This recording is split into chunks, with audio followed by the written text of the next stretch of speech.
Gida an kashe mutane a jihar Adamawa akan rikicin manoma da makiyaya. Inna lillahi wa inna ilaihi raji'una. Jama'a dan Allah ku kasance zuwa ƙarshen gajeren bidiyon nan.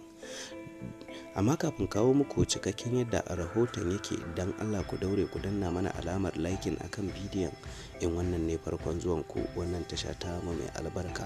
Dan Allah ku daure ku danna mana alamar subscribing, kana ku danna ƙararrawa, sannan ku kasance zuwa ƙarshen gajeren bidiyon domin tabbatar da hakikanin abin da yake faruwa. Da dumudumin sa, an bi gida-gida an kashe mutane a rikicin manoma da makiyaya. Rikici ya sake ballewa tsakanin manoma da makiyaya a jihar Adamawa, inda rayukan jama'a suka salwanta.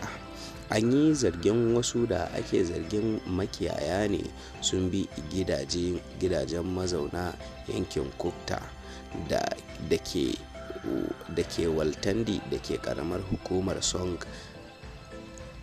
A wannan harin an salwantar da rayukan mutane 5 kuma 'yan sanda sun tabbatar da cewa yanzu haka ana bincike.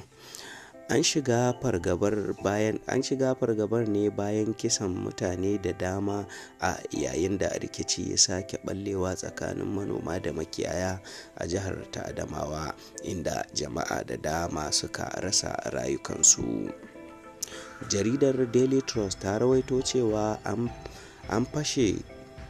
shafe kwanaki ana rikicin da ya jawo asarar rayukan mutane da dama a ranar Lahadi. Jaridar Daily Post ta rawaito cewa wasu da ake zargin makiyaya ne sun kai hare-hare gidajen jama'a tare da kashe mutane 5 a mummunan harin. Mazauna garin sun bayyana cewa an kai harin ne a matsayin ramuwar gayya, duk da dai babu tabbacin ikirarin harin na ramuwar gayya ne. Rundunar 'yan sandan jihar ta Adamawa ta tabbatar da kai ɗauki matakin wajen dawo da zaman lafiya a yankin da rikicin ya balle.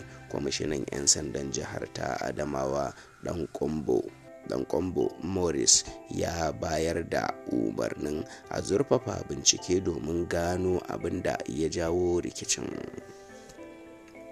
Duka an labaran namu ya zo ƙarshe. Jama'a dan Allah ku danna mana alamar liking akan bidiyon nan, sannan ku yi mana sharing domin 'yan uwa da abokan arziki su tabbatar da halin da ake ciki.